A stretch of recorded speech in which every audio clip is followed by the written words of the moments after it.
Muy bien, ya de regreso con ustedes entonces, estimados televidentes, y en este segundo bloque vamos a conversar justamente con Jorge Arroyo, ¿no?, quien viene a compartirnos también desde su experiencia como historiador la importancia que tiene justamente este día, este feriado que hoy todos seguramente o la mayoría han pasado en familia. Bienvenido, Jorge. ¿Qué tal? Muy buenas tardes y bienvenidos también a un saludo a todos y cada uno de los teleescuchas aquí en la calurosa Puerto Maldonado. Uh-huh. ¿Cómo ha sido, hoy día ha sido un día especial, es 8 de octubre, y normalmente cada 8 de octubre siempre recordamos una fecha importante, ¿no? Tenemos ahí un héroe y hay toda una celebración, pero más allá de la festividad en sí misma, hay todo, y de lo que se merece también este héroe, hay todo un trasfondo que quisiera, por favor, que nos pudieras comentar. ¿Cómo así hemos llegado a esta fecha, a partir de todo lo que ha sucedido con anterioridad? Bueno, Judith, el 8 de octubre es una fecha para los peruanos sumamente importante y si hacemos una comparación, el 7 de junio, ¿no?, que es la fecha de la batalla de Arica, estamos en el marco de la guerra del Pacífico, la guerra con Chile, o también conocida como la tragedia de 1879, o la guerra del guano y el salitre, ¿no? Entonces, los peruanos hemos tenido durante décadas, ¿no?, la celebración del 8 de octubre recordando el combate de Angamos, ¿no?, donde muere Miguel Grau, y el famoso Caballero de los Mares, y ha sido tanta la gratitud y el ejemplo que ha dado Grau que los peruanos hemos tenido, vuelvo y repito, por décadas la celebración del día 8 de octubre, ¿no?, con el combate de Angamos. A diferencia de lo que ocurre con Francisco Bolognesi, que apenas este feriado tiene por ahí 3 años, ¿no?, el 7 de junio, se ha declarado feriado recién en este quinquenio.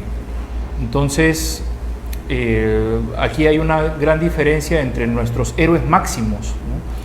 Pero creo que antes de hablar de héroes es importante mencionar lo siguiente, que el Perú es uno de los pocos países en la región que no tiene héroes fundadores de lo que es la patria, ¿no?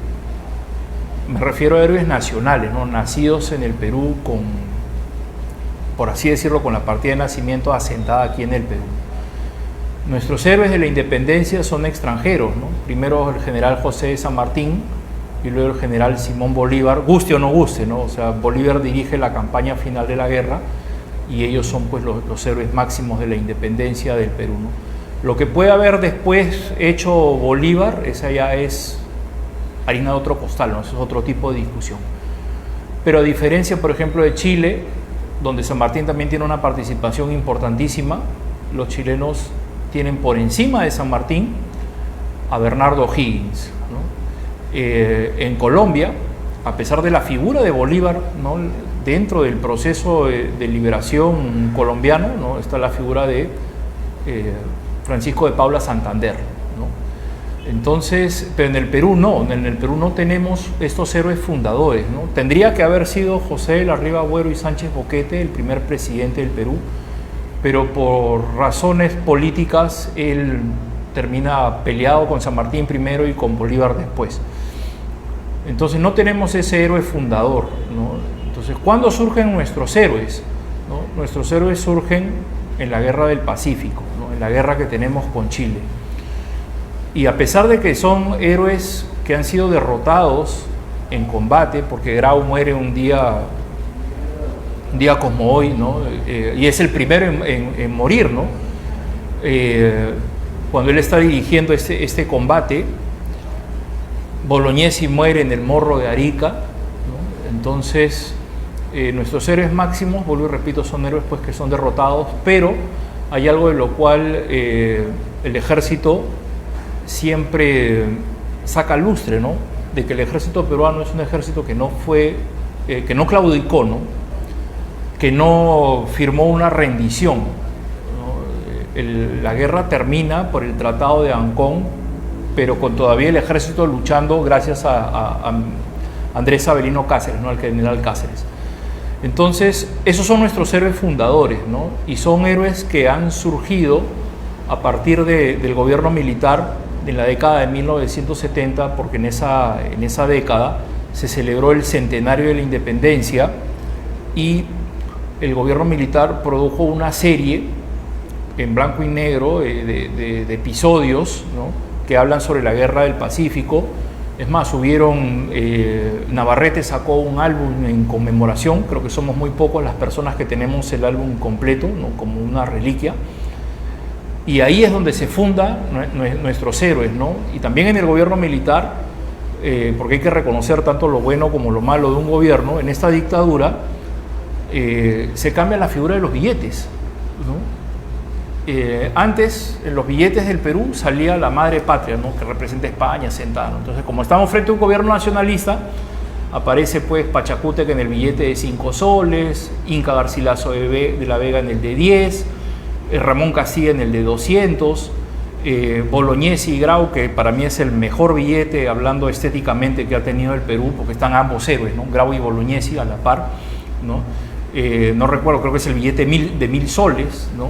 Pero el punto es que nuestros héroes surgen a partir de este suceso tan traumático como es la guerra con Chile, porque nosotros somos los que perdemos la guerra, fuimos nosotros los que perdimos territorio, el departamento de Tarapacá, y durante casi 50 años hubo una disputa por 2 provincias que quedaron cautivas, ¿no? Tacna y Arica, ¿no? Que al final el presidente Leguía en su gobierno en 1929, en el famoso oncenio, este gobierno de 11 años, el presidente Augusto Leguía le pone fin a esta contienda territorial y Arica se queda en control chileno y Tacna regresa al Perú, ¿no? Pero para ser exactos, recién pues con el Tribunal de la Haya, con esta demanda que el gobierno aprista, en el segundo gobierno aprista de Alan García se llevó con el canciller José García Belaúnde, que ha fallecido hace unas pocas semanas atrás, y el resultado que se da en 2013, ¿no? Es ahí cuando ya se pone punto final a la discordia que hemos tenido con Chile, ¿no? Ahora, ¿por qué Grau es una figura emblemática? Esa ya es otra harina de otro costal, ¿no? Es el peruano, fue llamado el peruano del milenio, ¿no? En una elección que hubo a finales de la década de 1990, o sea, Miguel Grau es el peruano del milenio, ¿no? Y la otra razón por la cual se celebra el 8 de octubre, pero esta ya es menos conocida, es que la Marina fue fundada por el general José de San Martín un 8 de octubre de 1821, ¿no? Durante lo que se conoce como el gobierno del protectorado. San Martín, vuelvo y repito, funda la Marina de Guerra del Perú, porque estamos en un contexto de guerra, no hay que olvidar eso, ¿no? San Martín solo ha proclamado la independencia. Los españoles están refugiados en el interior del país y hay el temor de que España pues mande una flota, ¿no? Una flota que traiga pues no solamente es una escuadra de guerra, sino que traiga hombres y que la cosa se ponga más complicada para el general San Martín. Entonces él toma las previsiones y el 8 de octubre él funda, vuelvo y repito, la Marina de Guerra del Perú y nombra a un inglés, a Jorge Guise, como el primer comandante de la Marina de Guerra del Perú, pues, ¿no? Esto que tú mencionas es bastante interesante porque normalmente, claro, todos asociamos la fecha del 8 de octubre exclusivamente con Grau, y este dato que también nos acabas de dar, pues es parte del contexto de cómo van surgiendo también los distintos espacios militares que vamos teniendo. Si bien es cierto, siempre vamos reconociendo quizás a San Martín por la corriente libertadora con la que llega, ¿no? Y pensamos siempre en él, en lo terrestre, efectivamente, y como que en ese periodo no se nos hace todavía, bueno, hasta después, recuerdo aproximadamente en el 2 de mayo, ¿no es así?, que comenzamos un poco a ver ese tema, justo lo que tú dices de el cuidado de que España pues pueda atacarnos en algún momento, ¿no? Que claro, estaba presente, pero estaba ahí como que en latente nada más. Sin embargo, volviendo al 8 de octubre, y tú ya ibas mencionando, hay una serie de situaciones que se presentan y bueno, se ha creado toda una leyenda detrás de Grau como héroe, ¿no? Yo recuerdo que uno de los puntos que, bueno, normalmente en historia siempre nos recuerdan el título del Caballero de los Mares, ¿no? Y que si bien es cierto hay acciones que siempre son reconocidas o que en este caso destacan, también hay todo un reconocimiento político que se desarrolla también en desde nuestro Congreso, ¿no? Entonces, primero, a ver si podemos recapitular un poquito cómo o qué de los aspectos que tiene Grau podemos nosotros remarcar qué tan ciertos son, porque a veces la historia también va llenándose con algunos pasajes, ¿no? Que van variando de generación en generación, pero hay cuestiones que ya están inscritas en los libros de historia y sería bueno recordarle a nuestros televidentes, sobre todo a los más pequeños que recién están empezando seguramente este proceso de conocer a nuestros héroes. Y dos, ¿cómo así es que llegamos en este caso? Porque hay todo un aspecto importante de la vida de Grau como político también, ¿no? A ver si nos puedes comentar. Bien, a ver, el día de hoy ha habido un homenaje a Grau aquí esto es a nivel nacional, ¿no? Y aquí en una zona donde estamos súper, hiper, archi, recontra alejados del mar, ¿no? Bueno, la Marina de Guerra tiene presencia aquí por causa de los ríos. Ellos custodian también no solamente el mar de Grau, como le puso Alan García en su primer gobierno, ¿no? Porque antes simplemente era el mar peruano, ¿no? Mar peruano, las 200 millas, pero en el primer gobierno García le puso el mar de Grau, ¿no?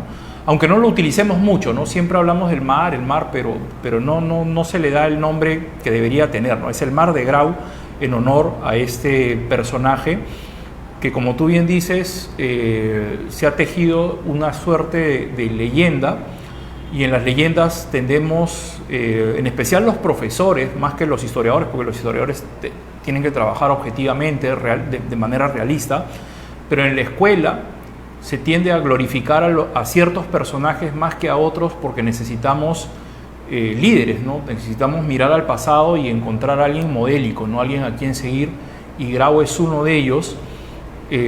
Básicamente por dos cosas, ¿no? Por la mirada que tú mencionas, el ángulo político, y por el otro lado el Grau militar, ¿no? El Grau marino. Yo no soy un experto en Miguel Grau, no es mi héroe favorito. La guerra con Chile es evidentemente Francisco Bolognesi, y vale la pena mencionar esta gran película de Juan Carlos Oganes que se llama Gloria del Pacífico. La he ido a ver todas las veces que la han dado en Lima, porque el señor Oganes lleva su película por distintas partes del país y recaudando dinero para hacer una continuación. Pero el punto es que Bolognesi, desde niño, yo recuerdo quinto grado de primaria, incluso salí pues a decir la famosa frase: tengo deberes sagrados que cumplir, ¿no? Entonces, pero hay unas cosas que sí debemos decir de Miguel Grau que son sumamente importantes, ¿no? Para empezar, Grau ya es un marino que está retirado, ¿no? Cuando estalla la guerra, cuando Chile nos declara la guerra el 5 de abril de 1879, Grau es padre de familia y de una familia numerosa, tiene 10 hijos, y es un político, es un diputado. Él era miembro del reciente Partido Civil, el primer partido político de nuestra historia. Entonces Grau es diputado por el departamento de Piura. Él había nacido en Paita. Entonces ahí hay algo que es súper importante, ¿no? Que es un político que en horas y en momentos sumamente complejos, difíciles para la patria, para el país, él abandona su curul como diputado y se vuelve a poner el uniforme de la Marina de Guerra del Perú y se pone al comando del famosísimo monitor Huáscar, ¿no? Y sobre el Huáscar hay que decir algo, ¿no? El Huáscar era, por así decirlo, casi el penúltimo grito de la moda en tecnología bélica, ¿no? Era un monitor que estaba blindado, ¿no? Esto, porque digo que es un adelanto tecnológico importantísimo, porque la cubierta era de acero, ¿no? Sobre madera, ¿no? Entonces, de esta manera el barco podía maniobrar rápidamente dentro del mar, ¿no? Y por eso, y a eso sumado a la pericia del propio Grau como marino ya experto, entonces Grau era prácticamente un objetivo en movimiento que hizo que la guerra se postergue aproximadamente durante casi 6 meses, ¿no? Los chilenos tenían mejores blindados, una escuadra mucho más poderosa, pero no podían atrapar a Miguel Grau, ¿no? O al Huáscar, ¿no? Y eso es vuelvo y repito, por la construcción de este barco que estaba recubierto de acero, lo cual hacía pues que los disparos que recibiese no pudiesen hundirlo fácilmente, ¿no? A diferencia de un barco de madera que al primer tiro pues ya estaba haciendo aguas. Entonces, Grau significa eso, ¿no? Es el político que deja la comodidad de la curul, ¿no? La comodidad del Congreso de la República del Perú, y se pone el uniforme frente a un peligro latente, sabiendo de la superioridad de la Armada chilena, y él se pone al frente del segundo mejor barco que teníamos, porque el mejor era la Independencia, que estaba bajo órdenes de Guillermo More, ¿no? Que va a morir el 7 de junio al lado de Grau, ¿no? Sobre More hay una leyenda interesante, que él, después de haber perdido la independencia en el combate de Iquique en mayo de ese mismo 1879, More nunca más quiso ponerse el uniforme de la Marina de Guerra, y es por eso que Lepiani lo retrata a él de negro, ¿no? En la respuesta que da Bolognesi en este cuadro famosísimo de la respuesta, o en el Morro de Arica, también está ahí, ¿no? Presente, y siempre está de negro, guardando luto por lo que había ocurrido con esta independencia, que era el mejor blindado que tenía el Perú. El Perú tenía 2, solamente la Independencia y el Huáscar. Entonces, desde mayo, el Huáscar custodia las costas del Perú, ¿no? Yendo y viniendo, atacando pequeños puertos enemigos, llevando provisiones, trasladando hombres, ¿no? Entonces, en Chile no hay cuándo acabar con el peligro, ¿no? Porque hay que tener en cuenta, a los amigos que nos están escuchando y que de pronto están aprendiendo un poco de la historia del Perú, de que en el siglo XIX la guerra la gana el que tiene mayor poderío en el mar, ¿no? El control del mar significaba el control de las costas y poder llevar provisiones, hombres y los pertrechos de guerra, ¿no? Hoy en día es la Fuerza Aérea, ¿no?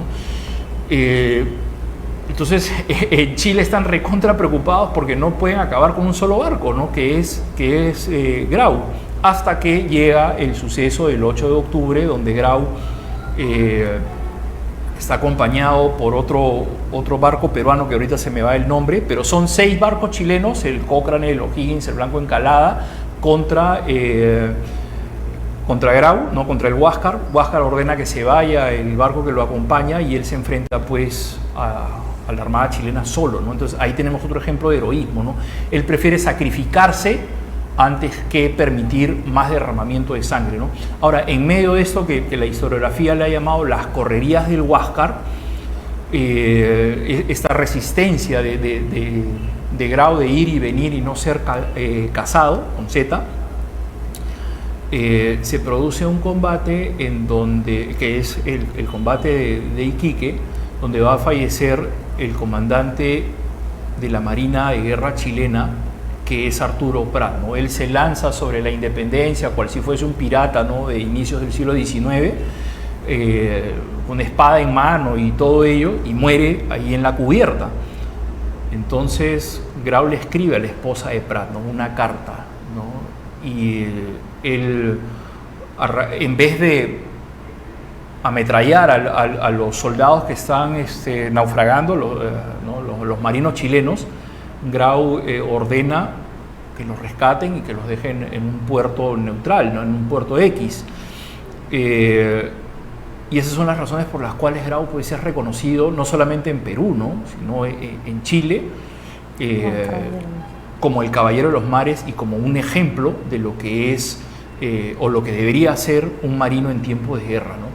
Hay un documental, Judith, un documental chileno que se llama Epopeya, está en 13 episodios, ya tiene sus años, 19 años atrás, se puede encontrar en YouTube, son 13 episodios, vuelvo y repito, de producción chilena, Y una de las cosas que a mí me gustó de este documental cuando lo estrenaron, y lo he vuelto a ver las veces que han sido necesarias para el colegio o la universidad, para las clases me refiero, es que Epopeya te da una mirada de la visión boliviana, la visión chilena y la visión peruana. Entonces, cuando en Perú te preguntan quién es Eduardo Avaroa, los escolares peruanos no saben quién es Eduardo Avaroa, que es el héroe máximo en Chile, ¿no? Pero cuando preguntan en Chile quién es Miguel Grau, los chilenos saben quién es Grau, ¿no? Y reconocen la caballerosidad y esos gestos que él tuvo para con la viuda de Prat y con los demás marinos que él rescata. A él le reconocen eso, ¿no? Le reconocen esa caballerosidad y ese gesto que los chilenos evidentemente no tuvieron en ningún momento de la guerra, pues, ¿no? El repase, el famoso repase, el repase no es una técnica que hayan inventado los chilenos, por si acaso, sino eso es algo que se ha hecho en toda guerra, ¿no? Pasado el momento más duro del combate, un cuerpo se encargaba de repasar a los moribundos, ¿no? Entonces los chilenos hacían eso en todas y cada una de las batallas que han habido. Hay también otro famoso cuadro de la batalla de Tarapacá, el repase, donde se ve ahí a una rabona, a una mujer con su hijo pidiendo clemencia para el peruano que está herido y el chileno que está ahí listo con la bayoneta para ensartarlo, ¿no? Entonces, estas son las razones por las cuales los peruanos pues tenemos a Grau bien, muy, bastante recontra en alto, ¿no? Por estas acciones que, punto uno, como político abandona la curul y casi olvido decirlo, lo que habíamos estado conversando antes de venir para acá, que en el Congreso de la República, ahí en la Cámara de Diputados, donde se debate, ¿no? Donde se dan las leyes, se discute, hay una curul que es intocable, que nadie puede sentarse, ¿no? Que es la curul de Miguel Grau, ¿no? Que es prácticamente, pues, ¿qué político peruano hoy en día podría sentarse ahí, pues, ¿no? O sea, este ejemplo, ¿no? esta actitud modélica de Grau, ¿qué político peruano hoy en día podría, pues, siquiera tratar de sentarse ahí, ¿no? Y prácticamente es imposible, ¿no? Por este doble gesto, ¿no? De amor a la patria, ¿no? Por un lado, deja a la curul como marino retirado, se pone al frente del Huáscar, va a pelear y muere en combate, y antes de ello, ¿no? Da estas muestras de caballerosidad propios también propio de un hombre de su tiempo, ¿no? Del siglo XIX, un hombre romántico, pero y cierro con esto el episodio de Miguel Grau, con estas frases que por ahí ya se han convertido en una suerte de mito, leyenda urbana o qué sé yo, ¿no? Que yo no regreso al Callao si no regreso con la victoria, ¿no? Y eso fue lo que al final ocurrió, ¿no? Él muere un día como hoy, a la edad de 45 años, relativamente joven, habiendo dejado un ejemplo que seguir, ¿no? Porque, y con esto cierro, ¿no? Cuando Grau es el primero en morir, ¿no? La torre de mando, ¡pum!, vuela en 1000 pedazos, y de ahí surgen los otros héroes, ¿no? Diego Ferré, Pedro Garezón, Melitón Carvajal, ¿no? Con quien mi familia está emparentada por vía paterna, ¿no? Melitón Carvajal, luego él sería vicepresidente de la República, pero ellos son los hombres que tratan de revertir la situación caótica. Melitón Carvajal ordena hundir el Huáscar, ¿no? Que se abran las válvulas para su hundimiento, y es ahí cuando los chilenos hacen el abordaje y dan una contraorden, y es por eso que lamentablemente el Huáscar hoy en día es un trofeo de guerra, ¿no? Para los chilenos, ¿no? Es un museo frente a la región de Talcahuano, ¿no? Ahí es donde se encuentra este museo flotante, que debió haber corrido la misma suerte que Grau, ¿no? Hundirse con él, ¿no?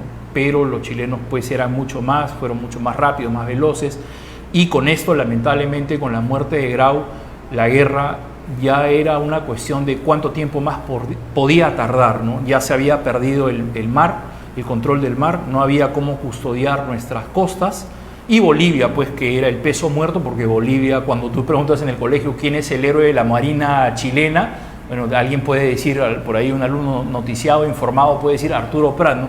Y el héroe de la Marina peruana, a Miguel Grau, profesor, y el héroe de la Marina boliviana, se quedan pensando, pues, ¿no?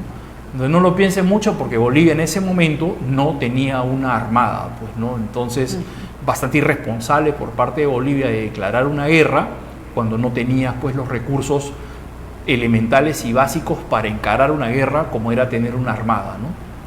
Así es, y justamente estos detalles que tú mencionas son bastante importantes, porque ahora también que vamos a volver otra vez a este proceso de bicameralidad, es regresar sobre nuestros pasos, ¿no? Retornar otra vez, justamente recordar lo que tú estabas mencionando de cuando Grau era diputado y había pues esta Cámara de Diputados y de Senadores, a la cual vamos a volver el año siguiente, ¿no? A partir de la elección del 26, otra vez a retomar esta distribución. Y es importante reconocer, ¿no? Que quizás también un poco reflexionar cuántas de las personas pueden ser tan desprendidas como Grau, como para tener que dejar, como bien lo has dicho, la comodidad de la ciudad para tener que emprender un enfrentamiento que se sabía podía terminar, como culmina justamente con la muerte, con su muerte, ¿no? Y en realidad pues el impacto que tiene es bastante grande hasta ahora, ¿no? Y seguramente lo vamos a seguir también recordando más adelante, porque después de ello, si bien es cierto, hay una serie de héroes a veces de menor trascendencia, porque no los reconocemos, no porque tengan menor nivel, pero digamos han alcanzado también un nivel de importancia que a veces lo dejamos pasar. Vemos el feriado, pero no vemos justamente la trascendencia histórica que tiene y que tenemos que siempre revisar, que siempre tener que aprender un poco más, ¿no? Y la idea justamente ahora hemos cumplido 200 años, ¿no? En hace poco, y también ha habido pues actividades que han permitido justamente ir renovando esta mirada sobre nuestros héroes. Que dentro de todo este periodo del Bicentenario, ¿qué actividades relacionadas justamente con los héroes hemos logrado de repente rescatar, o has visto que ha sido importante de repente destacar? Mira, Judith, esa es una pregunta bastante, como dice el dicho, ¿no? Para comer pescado hay que tener cuidado, ¿no? Porque de pronto podemos decir ciertos nombres y otros van a quedar por fuera, ¿no? La lista es bien larga, ¿no? Es más, en la misma guerra con Chile hay una larga lista de héroes que no los mencionamos, que no los conocemos, y no es porque yo creo que no es porque sea una cuestión de olvido, sino se olvida porque no se enseña, ¿no? Se va dejando de lado, ¿no? Ejemplo, ¿no? Francisco García Calderón es el héroe, para mí, ¿no? Es el héroe civil de la guerra, y así es como yo lo enseño, ¿no? ¿Por qué motivo? Porque García Calderón es el presidente del Perú, que los chilenos quieren negociar con él para que él ceda Moquegua, Tacna, Arica, ¿no? Y Tarapacá. Y este señor dice, no, pues, o sea, yo puedo reconocer la derrota, vamos a pagar con dinero del guano, el salitre, pero yo no tengo por qué ceder, no vamos a ceder. Entonces, los chilenos, ¿qué hacen con Francisco García Calderón, que era un abogado, ¿no? Que era un civil, que había sido nombrado presidente del Perú porque Piérola ya había abandonado la capital, Nicolás de Piérola, el dictador Piérola? Entonces a él le ponen esposas, lo mandan en un barco a Valparaíso, allá a Chile, ¿no? Y ahí es donde va a estar García Calderón hasta que la guerra termine, luego él se va a Argentina y después regresa al Perú.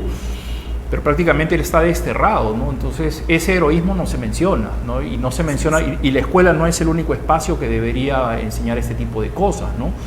Entonces, ese es para poner un ejemplo, ¿no? Pero también sobre otros personajes han caído ciertas leyendas negras, ¿no? La más conocida es la de Mariano Ignacio Prado, que es el presidente del Perú al momento de la guerra, y que se dice de que perdimos la guerra porque él se robó el dinero, ¿no?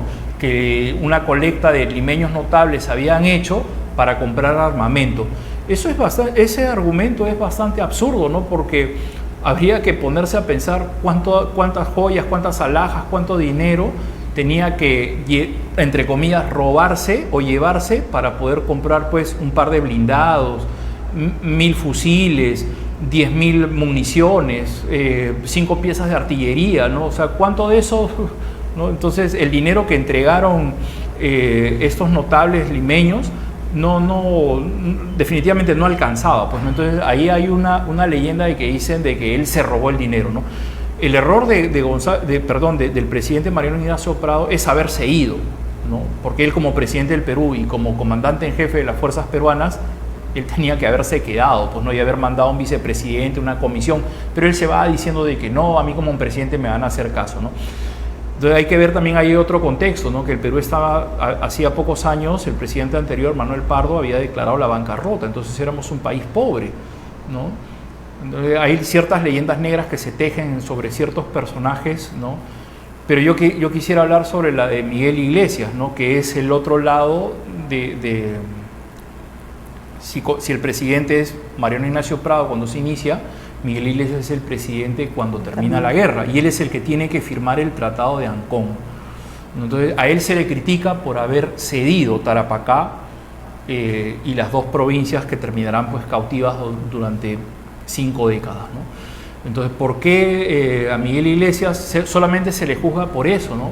Pero muy pocas personas conocen o resaltan el hecho de que su hijo Alejandro está peleando con él codo a codo en las faldas del Morro Solar o en la parte alta del Morro Solar, y su hijo muere, ¿no? Y Miguel Iglesias es capturado, ¿no? Por los chilenos, ¿no? Entonces, hay este tipo de actos de heroicidad, ¿no? Que se ven de una manera u otra borrados por decisiones que vienen después, ¿no? El mismo Jorge Basadre, el historiador de la República, el gran historiador de la República, que él pone las bases para poder entender mejor la guerra con Chile en sus escritos, él dice algo sobre Andrés Avelino Cáceres, ¿no? Que es el héroe de la resistencia, ¿no? Que lo último que le faltó a Cáceres fue haber muerto en la guerra, ¿no? ¿Por qué razón? Porque en su primer gobierno, Cáceres firma el contrato Grace, ¿no? Por el cual él de una manera u otra empeña al Perú. No había otra manera de salir de esa crisis económica en que nos encontrábamos después de la guerra con Chile, donde habíamos perdido el departamento del Salitre, que era Tarapacá. Entonces, hay muchas acciones, ¿no? De hombres valerosos que se pusieron el uniforme, ¿no? Y que de una manera u otra nosotros mismos distorsionamos nuestra historia, ¿no? Otro ejemplo que puedo poner acerca de eso es el de Alfonso Ugarte, ¿no? Él se arrojó o no se arrojó del caballo, ¿no? Que no han encontrado su cuerpo, que se fugó, que al final pero no ponemos todo el contexto, ¿no? Ugarte era un hombre acaudalado, él había sido alcalde de Iquique, la capital del departamento de Tarapacá, y él se pudo haber ido, ¿no? Con su mamá, tenía una prometida que lo estaba esperando allá en Francia, y él se pudo haber ido, pero él decide quedarse. Y dicen, no, pero él era de la oligarquía, de la aristocracia peruana, pero ¿qué esperabas? O sea, él defiende lo que es suyo, ¿no? ¿Y qué peruano en esa época o en cualquier contexto no va a defender lo que es suyo? ¿No? Entonces, Alfonso Ugarte, si se tiró o no se tiró del morro, esa ya es una leyenda que surge a raíz de un testimonio de un historiador de apellido Molinari, que él es el que dice que no se arroja, pues, ¿no? Entonces aparece toda esta serie, vuelvo y repito, de distorsiones sobre importantes personajes. Por el mismo Bolognesi también se dice, no, que era un anciano, ¿no? Que ya estaba mal de la cabeza y que cómo va a mandar a un suicidio a todos los hombres, ¿no? Cuando se desconoce o no se quiere contar el cuento completo, ¿no? Y no dices que el día 5 de junio, 2 días antes de la batalla, Bolognesi, siguiendo los usos y las costumbres de los militares, él llama a un consejo de guerra y él le pregunta, ¿no? A los oficiales si están dispuestos a o están en contra de. Al final todos dicen que están dispuestos a obedecer la orden de Bolognesi, que es pelear hasta quemar el último cartucho. Y ahí muere Ramón Zavala, muere Arias Aragüez en las faldas del Morro de Arica, ¿no? Famoso pues se le pide la rendición, no ríndase coronel, le dicen los chilenos, él no me rindo, suelta un ajo y sigue disparando y muere ahí, ¿no? Entonces, Tampoco podemos dejar de lado a los héroes anónimos, ¿no? Como son los hombres y mujeres de a pie, las famosas rabonas que acompañaban a los esposos, a los hijos, a los sobrinos, a los centenados, a los amantes, a lo que haya sido, que están ahí en la guerra, ¿no? Pero hemos distorsionado, vuelvo y repito, todas y cada una de estas figuras, y el resultado solamente es el encumbramiento de dos personajes que son Miguel Grau y Francisco Bolognesi, ¿no? Ahora, ya para cerrar esta idea, la guerra con Chile nos ha marcado profundamente, es el tema del que todos los peruanos algo sabemos, pero hemos dejado por fuera a otros héroes como el mariscal Eloy Ureta, que en la guerra de 1941 es el encargado de dirigir las tropas peruanas, ¿no? Y ganamos la guerra de Ecuador en 1941. ¿no? Se ganó, pero nadie conoce a Ureta, pues no, nadie sabe quién es. Dice, ojo, es el último mariscal que ha tenido el Perú, ¿no? Porque de pronto los amigos que nos están viendo esta tarde no saben que el grado de mariscal se obtiene única y exclusivamente en combate. No puedes obtenerlo dando un examen, ¿no? Entonces, el último mariscal que ha tenido el Perú es el mariscal Eloy Ureta, ¿no? Que triunfó, ¿no? A diferencia de, por ejemplo, del mariscal Cáceres. Él es derrotado, ¿no? El plan que él tiene de llevar la guerra otra vez al sur, activar la alianza con los chilenos, no funciona. Él es derrotado, lamentablemente es así, ¿no? Que resistió durante más de 3 años, perfecto. Eso nadie tampoco lo puede negar, pero es un mariscal que le guía, le da ese grado, ese mariscalato se lo reconoce, pero es un mariscal derrotado, ¿no? A diferencia del mariscal Eloy Ureta, que ganó ese grado triunfando. Y que vuelvo y repito, ¿no? Cuántas avenidas, cuántos nombres, cuántos jirones, cuántos departamentos, cuántas provincias hay al nombre de este señor Eloy Ureta, y así podríamos seguir mencionando, por ejemplo, a los héroes que se enfrentaron a Sendero Luminoso, al MRTA, el señor Benedicto Jiménez, que lamentablemente unas de cal, otras de arena, pero es un héroe, ¿no? Sin la inteligencia de ese hombre jamás se hubiese podido atrapar a Ismael Guzmán, ojo, sin disparar un tiro, ¿no? Porque eso fue un trabajo de inteligencia. Entonces, yo creo que es importante poner las barbas en remojo, por así decirlo, y revalorar cuál es nuestro legado a partir del siglo XX y empezar a separar el trigo de la cizaña y ver qué nuevos héroes tenemos hoy en día para mostrar a una sociedad que está pidiendo a gritos personajes modélicos, ¿no? Uh-huh.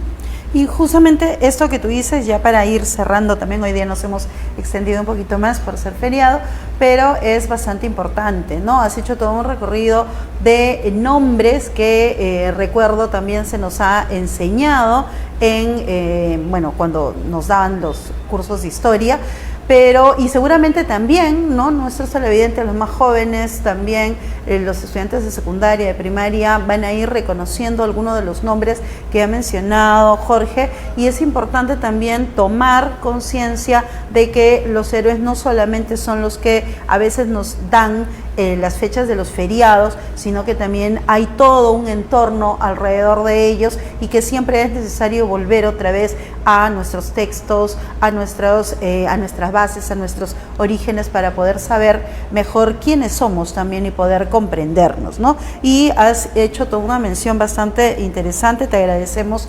estimado Jorge, ¿no? A veces el tiempo acá en televisión es rapidísimo, corre, pero te agradecemos también de que siempre estés recordándonos y trayéndonos a colación estos aspectos, ¿no? Más aún que nuestro programa también tiene ahí su ancla justamente, que también está relacionado con esta representación justamente de Grau, y por eso también hoy, bueno, gracias a Jorge, que ha podido también participar y recordarnos características y aspectos importantes de por qué es esta fecha, ¿no? Y así cerramos también nuestro programa del día de hoy, de este miércoles 8. Agradecerte, Jorge, tus palabras finales. Sí, para no romper esta tónica que hemos estado haciendo de cruzar la historia con la literatura, hay algunas novelas sobre la guerra con Chile. La más famosa es una tetralogía, son 4 libros del periodista Guillermo Thorndike, no el hijo Augusto,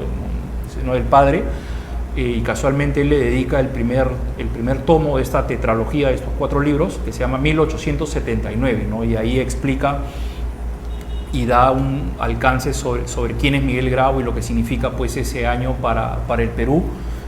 Han habido ya novelas menores, hay una que se llama así a secas, Huáscar, ¿no?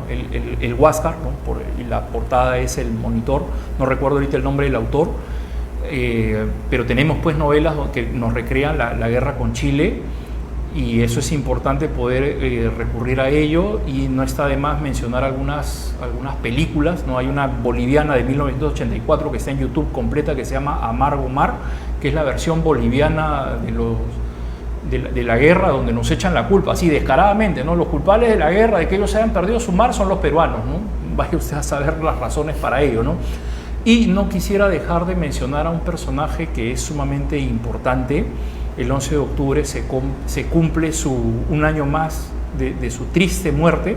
Me refiero al mariscal José Domingo Lamari Cortázar. Es un personaje que yo admiro muchísimo. En una novela de Pérez Reverte titulada Hombres Buenos, Lamar califica como uno de esos hombres, y a pesar de haber nacido en Cuenca, mucha gente no lo considera como peruano. Yo sí lo considero como un peruano porque él luchó y peleó por la independencia del Perú, estuvo en Ayacucho. Sin la dirección de Lamar, la guerra no se gana, pero yo quisiera decir que es un personaje que deberíamos recordar todos los peruanos, porque entre otras cosas, él defendió el Perú en la guerra contra Colombia, guerra que Simón Bolívar nos declara en 1828, ¿no? Lamentablemente un golpe de Estado lo depuso del poder y terminó amargado y solo en Costa Rica un 11 de octubre de 1830. Muchísimas gracias por la invitación, una vez más a Janet, y bueno, yo sé que el tiempo es corto, y saludos a todos y cada uno de los que en esta noche nos han podido acompañar, en especial a mis colegas. Muy bien, muchas gracias, Jorge. Gracias también a todos ustedes, estimados televidentes, y nos estamos reencontrando la siguiente semana. Cuídense mucho.